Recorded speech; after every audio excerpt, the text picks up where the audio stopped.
mutemwe unyanga Rebecca alitwala Kadaga afulumiza poster nti agenda kujja kuwa president nenge ekyo kyonna kyavudde mu meeting yatudonda ku lwajjo nga bamusuubiza okumuwa ekintu kyonna ekinene. Jjukira yatuleetera ebizibu. Kadaga yajjawo age limit, Kadaga yajjawo term limit.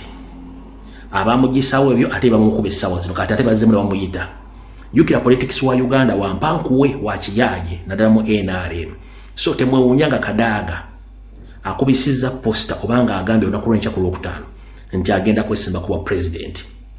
Mugenda kiraba kino kibaga ennaku z'omwezi 18 omwezi ogw'omwenda omwaka 2025.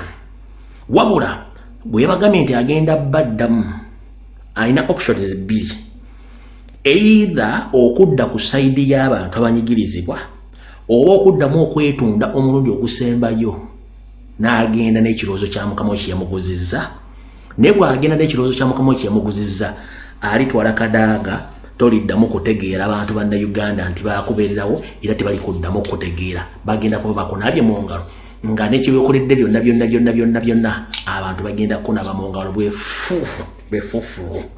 So njagadde okukola information eno bireme kutuuka lunaku lwankya nga bebakutte nga bakizze nga surprised muli nga bakutte off guard nga temutegedde. Nze mwe nfuna information ngegenda kubeerawo nzija n'ekugamba so saagala lunaku lwenkya babakwate off guard nga Rebecca Kadaga ayinza okujja nga yeebase bulungi nga nti nze ngenze ku side y'abantu. Sitaani ayinza okuba yamukemye nakkiriza bamuwe okujja okwesimba kuba president nga kino bakyagala nti olwo bakabinze batemye amaanyi gakyagala nti eri waggulu mu Eastern bataddeyo Nandala ajja tola bululu bwawo na wano wennyini mu Busoga nti bataddeyo Rebecca alitwala Kadaga kitegeeza mbu Abasoga bagenda kulonda ye mbu Kyagulanyi asigale mu Buganda kati ye Museveni asigalaza amambuka n'Amaserengeta ajja kuba amaze okiggala. Program bwetu bwe yali mu Buganda yamulemerera etya. Mu Buganda yamulemerera nti twakuba ebikabaddabi byonna omwali Mayiga, Mpuuga, Seggona baani bonna twabakuba n'aba nga tayinaamu. Ate ng'oyagala okumanya nti waliwo emmando bwanika kyanaawudde Mao najja n'ayogera ebyama byonna ebibindi ebikolagane Museveni era ebigenda okwefuulamu mu kalulu akajja okulemesa enkyukakyuka. Muno mulimu UPC, mulimu FDC, mulimu ADF, mulimu ADF ya Mpuuga n'ebibiina ebibiri biina bitaano NRM yebere okutaano era yagenda bagenda kufuna 80% kino bakijjawa olw'ensonga nti bo bagamba nti baateesa so nga ate ffe tetumbya kuteesa twagala kujjako Museveni. Kati bwate bwakibaza ekintu kye nti eri atekena ndala mafaabi wanateekao Kadaga ne Kadaga enkya lwagenda okusalawo kyagenda okukola.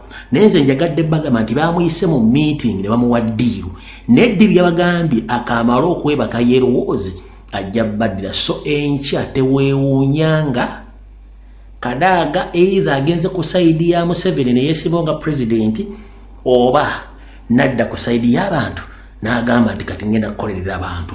Bye bintu ebi bibiri. So don't be surprised ku kijja olunaku lw'enkya. Kuba enkya Kadaga yayitiddwa mu meeting ey'ekyama mu State House Entebbe. Nyando yamuyise n'ekibijja ky'abamafia bamuyita ne bamugamba twagala tukole ddiiro, twagala tukuwe ddiiro. Omanyi politics w'abasajja ba NRM wampankuwe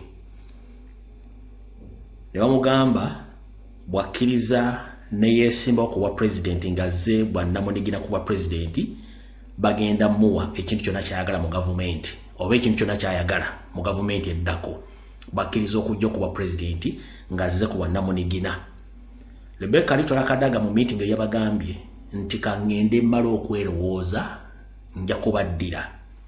Kati jjukire olunaku lw'enkya lwagenda okuddewa Busoga ayogereko eri abantu be naye ekintu ekyo bakimugambye nga there is a possibility kabugo kakadde tekagwa mulolo nga bano baagala kwejjako pressure eya Nuupu mu Busoga. Mutemwewuunyanga Rebecca alitwala Kadaga afulumiza poster nti agenda kujja kuba president nenge ekyo kyonna kyavudde mu meeting yatudde olunaku lwajjo nga bamusuubiza okumuwa ekintu kyonna ekinene. Jjukira era yatuleetera ebizibu. Kadaga yajjawo age limit, Kadaga yajjawo term limit. abamugisawo ebyo ate bamukuba essawa zino kati ate bazze muli bamuyita jukira politics wa Uganda wampankuwe wa kiyaje naddala mu NRM so temwewunyanga Kadaga akubisizza posta obanga agambye olunaku lw'enkya ku Lwokutaano nti agenda kwesimba kuba president